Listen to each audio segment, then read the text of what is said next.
Bonjour! Alors aujourd'hui, on va terminer nos notes de cours avec deux concepts. Premièrement, celui des solides semblables et ensuite des solides équivalents. Donc, ces deux mots-là, faut pas les mélanger, faut pas se tromper l'un avec l'autre. Quand on parle de trucs qui sont semblables, rappelle-toi, on a parlé de triangles semblables. Eh bien, je pourrais avoir aussi une forme en 3 dimensions, donc qui est un solide à ce moment-là. Et ce solide-là peut aussi être semblable, c'est-à-dire qu'il va avoir les mêmes proportions, mais il va être un peu plus gros, un peu plus petit. Donc, au numéro 5, ici, c'est ça, dans le fond, qu'on va regarder avec vous autres. C'est qu'on vous dit les prismes suivants sont semblables, détermine le rapport des volumes. Donc, on regarde nos deux dessins. Donc, on a un prisme à base soit rectangulaire ou carré. Là, la partie qui est en gris ici, on n'est pas trop sûr, mais peu importe. On nous donne l'aire de la surface. On nous donne l'aire de l'autre surface ici. Quand on dit qu'ils sont semblables, ça veut dire qu'ils ont les mêmes proportions. Si on se rappelle un peu les notions qu'on a déjà vues quand on parle de soit de figures semblables ou de solides qui sont semblables, quand on regarde les mesures des côtés, on est capable de faire un rapport, et ce rapport-là, le rapport des côtés, on l'appelle K. Si, par exemple, je dis ici que mon côté ici mesure 1 et le côté ici mesure 2, mais mon rapport serait de, par exemple, 2 sur 1, ou encore 1 sur 2, dépendant de quel côté on le met. Et à ce moment-là, mon rapport, s'il est 2 sur 1, je pourrais dire qu'il est égal à 2. Donc, admettons, là, qu'on se fait juste un petit exemple. Ça pourrait ici être égal à 2 dans le cas où mon côté mesure 1, mon côté mesure 2. Donc, je pourrais avoir un rapport de 2 sur 1 qui me donne un rapport de 2. OK? Si je regarde ensuite la même chose, OK, mais avec le rapport des aires. Donc, le rapport des aires, ce qu'on nous dit, c'est que c'est K à la 2. Donc, si mon K est égal à 2, mon rapport des aires va être 2 à la 2. Donc, le rapport des aires serait égal à 4. Et si je fais le même principe pour des volumes, là, j'ai pas fait mon dessin, là, mais à ce moment-là, j'aurais 2 à la 3. 2 à la 3, ça donne 8. Donc ça, c'était juste pour faire un petit rappel, là, comment fonctionnent les rapports les rapports des côtés, les rapports des aires, les rapports des volumes. Alors, on revient à notre problème que nous avons ici. On nous demande de déterminer le rapport des volumes et nous, ce qu'on connaît, c'est les aires. Donc, je suis donc capable de faire le rapport des aires. Donc, ça va être ça ma première étape. Première étape, faire le rapport des aires. Donc, je vais appeler ça K à la 2. K à la 2, ça va être quoi? Mais ça va être, dans le fond, l'aire que j'ai déjà. Donc, l'aire, par exemple, de mon grand. Moi, j'aime ça mettre le grand en haut, mais ça ne dérange pas. Donc, je vais marquer l'aire du grand sur l'aire du petit. Donc, ça me donne 8 sur 2, qui me donne 4. Ce qui veut dire que K exposant 2 me donne 4. Donc, si je veux juste la valeur de K, je vais devoir faire la racine de 4, ce qui va me donner 2. Donc, mon rapport des côtés, à ce moment-là, serait de 2. Nous, ce qui nous intéresse maintenant, c'est plutôt le rapport des volumes. Donc, un petit peu dans mes étapes, là, je vais marquer 3 volumes, 2, ça va être le rapport des côtés. On l'a fait ici. Et finalement, on va faire le rapport des volumes. Donc, à ce moment-là, ce que je veux, c'est que mon K soit à la 3. Donc, je vais avoir 2 à la 3, qui me donne simplement 8. Ça revient exactement, là, c'était un hasard, j'avais comme pas réfléchi d'avance à l'exemple que je vous avais donné ici. OK?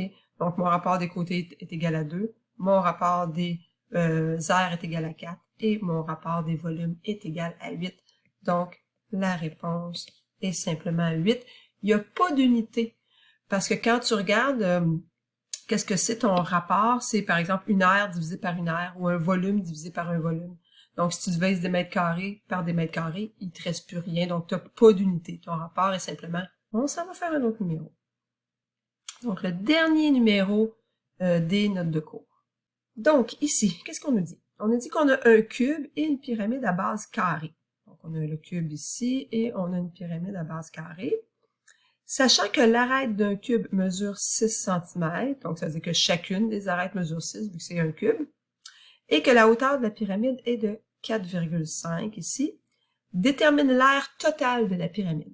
Donc, on se rappelle c'est quoi l'aire totale? Ça veut dire que je vais faire l'aire de chacune des surfaces. Donc, je dois avoir l'aire de chacun de mes triangles plus l'aire de la base. Donc, c'est comme si un peu si je l'avais, cette pyramide-là, dans mes mains, là, puis je veux la peinturer sur tous les côtés. Donc, chacune des faces quand on les additionne ensemble, ça va me donner l'aire totale. Donc, c'est ce qu'on veut chercher. Puis là, ben, si on se met à réfléchir, comment je fais pour avoir l'aire d'un triangle? Ben, je vais avoir base fois hauteur ici. Ben, on pourrait même le dessiner tout de suite, là. Je vais faire une petite hauteur en pointillé, comme ça. Donc, je vais avoir besoin de ma base et de ma hauteur. Et tous les triangles sont pareils parce qu'on nous dit que c'est une pyramide à base carrée. Donc, ça veut dire que chacune des bases a la même mesure. Donc, une fois que j'ai calculé un triangle, je vais pouvoir faire x4. Donc, j'ai besoin d'avoir l'aire de mon triangle. J'ai besoin d'avoir l'aire de mon carré au sol là, qui forme la base de ma pyramide. Puis, on a dit que ça nous prend un côté. Puis, ça va nous prendre cette hauteur-là ici. OK. Qu'est-ce qu'on a comme information? On nous dit que les deux sont équivalents. Allons le souligner, c'est important. Équivalent veut dire qu'ils vont avoir le même volume. Donc, première étape, même si au départ, tu sais même pas quoi faire, tu dis, ben, ça parle de volume, allons calculer le volume du cube à ce moment-là. Donc, première étape, volume du cube. Donc, le volume du cube, je t'ai marqué les formules ici, hein? OK? Pour déjà les avoir. Alors, le volume du cube va être égal à C à la 3. C, le côté, on le connaît déjà. Donc, 6 exposé en 3. Ça va donc me donner 216 cm3. Ce qui veut dire que ma pyramide va avoir exactement le même volume aussi.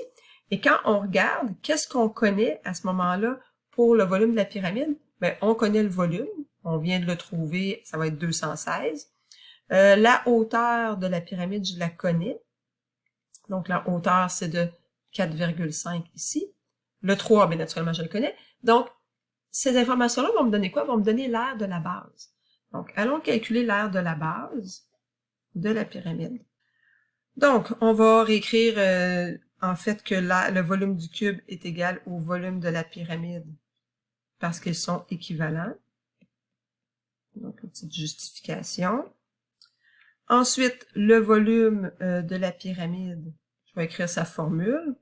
Donc, c'est l'aire de la base multiplié par la hauteur divisé par 3. Le volume, on le connaît. Donc, le volume est de 216. L'aire de la base, c'est ce qu'on cherche. La hauteur, elle est de 4,5 divisé par 3. Donc, on va aller isoler l'aire de la base. Donc, c'est quelque chose que tu devrais être capable de faire. 216 fois 3 divisé par 4,5. Et ça va me donner 144 cm². Donc, ça, c'est l'aire de la base, tiens, que je vais mettre en bleu ici. Donc, celle-ci, là, dans cette base-là. Ce qui fait que je suis donc capable d'aller trouver la mesure d'un côté de ma pyramide.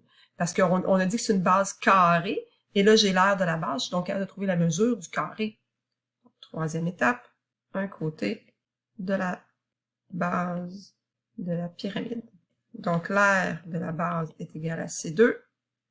L'aire de la base est 144.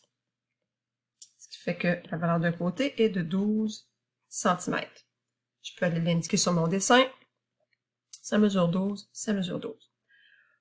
OK, donc, où est-ce qu'on en arrive maintenant? On en arrive au fait que, bon, pour faire l'aire totale, j'ai besoin de l'aire de la base, je l'ai déjà trouvé. Mais je dois trouver maintenant l'aire de chacun de mes triangles. Donc, l'aire de ces triangles-là ici. Mais pour faire l'aire du triangle, comme on a dit, j'ai besoin de l'aire de la mesure d'un côté, je l'ai déjà, mais j'ai besoin de la hauteur aussi ici. OK, donc pour trouver la hauteur, qu'est-ce qu'on a comme information? Ben, on a la hauteur de la pyramide ici. Puis, est-ce que j'ai cette longueur-là ici de mon triangle pour former un triangle rectangle? Je ne sais pas si tu vois bien ce triangle-là rectangle. Tiens, je peux le mettre en vert. Ici, ma hauteur, ma base et mon hypoténuse. OK, ça me forme un beau triangle rectangle, tout ça. Donc, ça veut dire que je peux me servir de ça pour aller mesurer l'hypoténuse. OK? Donc, l'hypoténuse, en fait, qui s'appelle, dans une pyramide, on va appeler ça l'apothème. OK? Donc, pour aller mesurer l'apothème de mon triangle, qui va finalement être la hauteur de ce triangle-là quand je vais vouloir faire son aire, eh bien, j'ai pratiquement ce qu'il faut. Donc, j'ai la hauteur de 4,5 ici. La base ici, ben, c'est la moitié de mon carré.